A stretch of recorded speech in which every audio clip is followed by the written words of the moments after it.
Assalamualaikum warahmatullahi wabarakatuh.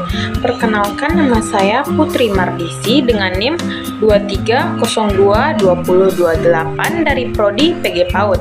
Di sini saya akan menjelaskan tentang fungsi, tujuan, dan ruang lingkup administrasi pendidikan. Pertama-tama yaitu saya akan menjelaskan pengertian administrasi pendidikan.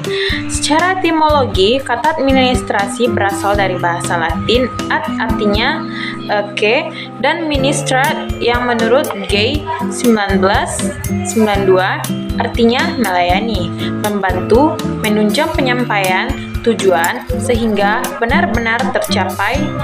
Selanjutnya, Syagian 1986 mendefinisikan administrasi sebagai keseluruhan proses kerjasama antara dua orang atau lebih yang didasarkan atas rasional tertentu untuk mencapai tujuan yang telah ditetapkan sebelumnya.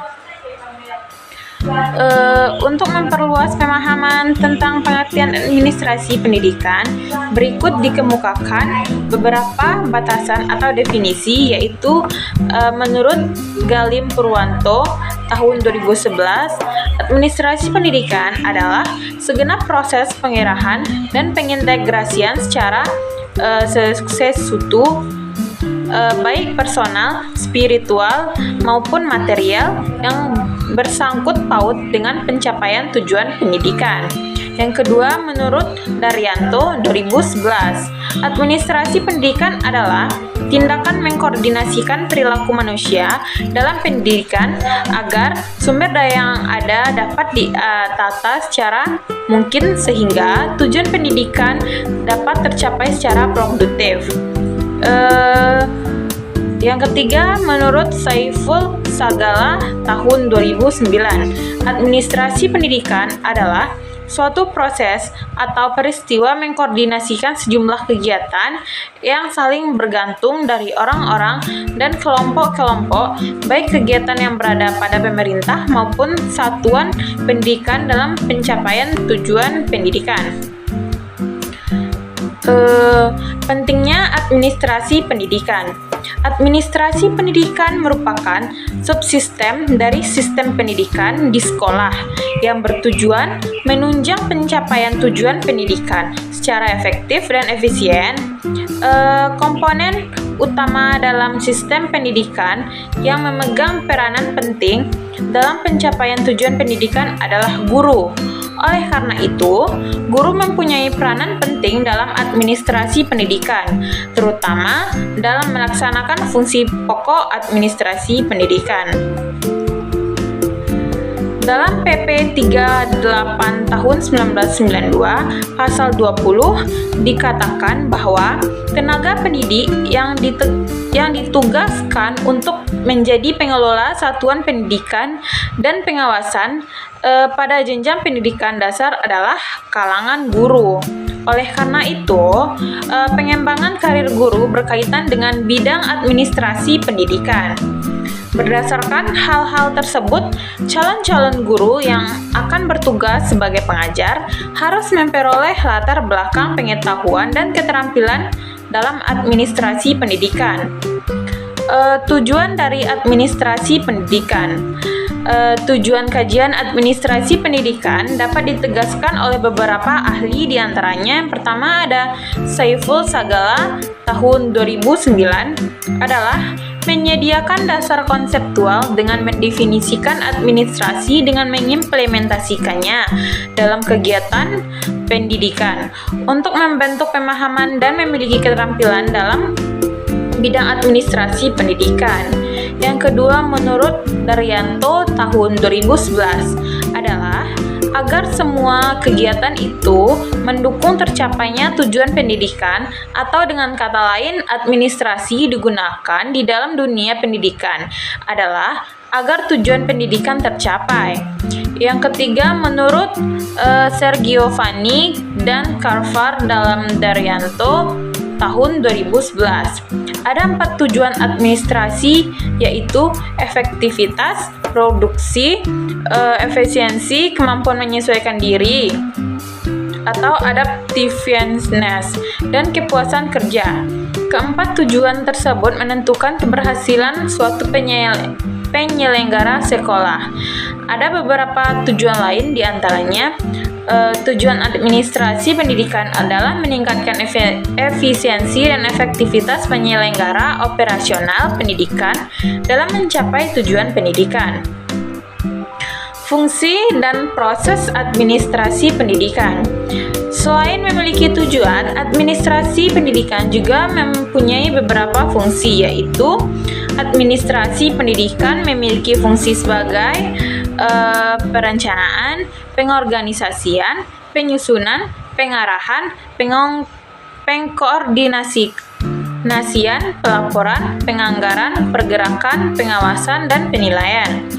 Yang pertama ada planning atau perencanaan. Administrasi dan manajemen membutuhkan selalu diawali dengan fungsi perencanaan atau planning. Dalam tahap perencanaan ini, administrator berkegiatan untuk merumuskan, memilih, dan menetapkan apa saja aktivitas-aktivitas sumber daya yang akan dilakukan dan mungkin yang akan digunakan di masa datang untuk mencapai tujuan-tujuan tertentu.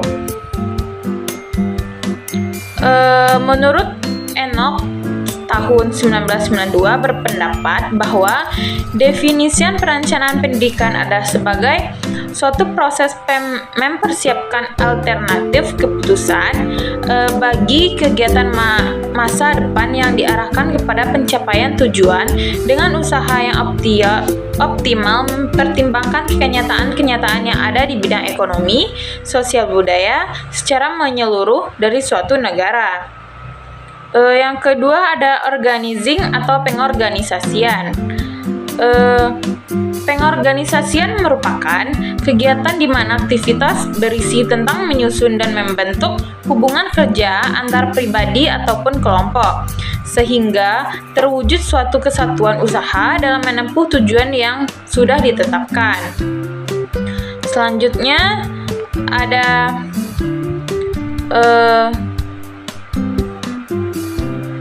staffing atau kepegawaian.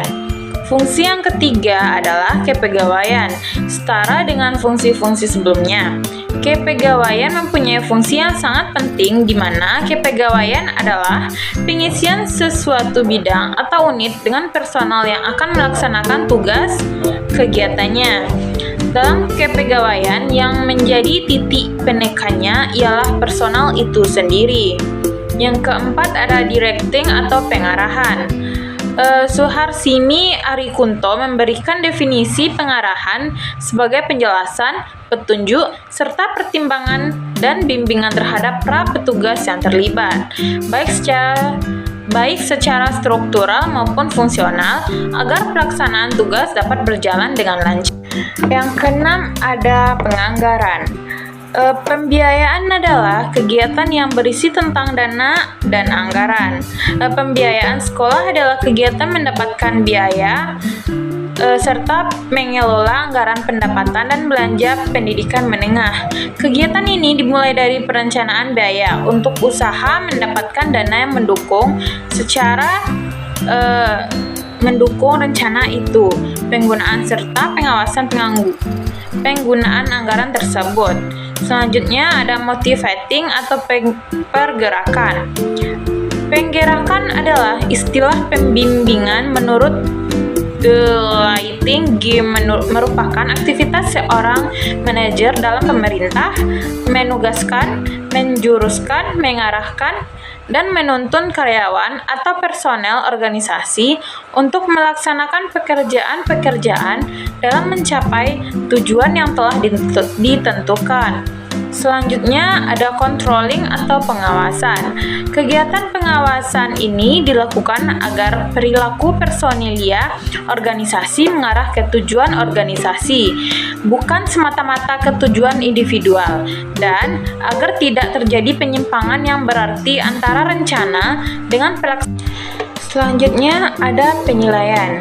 Evaluasi sebagai fungsi administrasi pendidikan adalah aktivitas untuk meneliti dan mengetahui sampai di mana pelaksanaan yang dilakukan di dalam proses keseluruhan organisasi mencapai hasil sesuai dengan rencana atau program yang telah ditetapkan dalam rangka pencapaian tujuan pendidikan. Evaluasi mengetahui berhasil atau tidaknya suatu program. Diperlukan adanya penilaian atau evaluasi. Selanjutnya, materi ruang lingkup administrasi pendidikan. Secara umum, ruang lingkup administrasi pendidikan adalah administrasi kurikulum. Yang kedua, administrasi ketenagaan pendidikan atau kepegawaian. Yang ketiga ada administrasi kesiswaan. Yang keempat ada administrasi sarana dan prasarana pendidikan. Yang kelima ada administrasi keuangan pembiayaan pendidikan, meliputi keuangan pendaftaran siswa baru, uang gedung, uang seragam, uang peralatan sekolah, SPP, dan lain-lainnya. Yang selanjutnya ada administrasi perkantoran. Selanjutnya ada administrasi unit-unit penunjang pendidikan.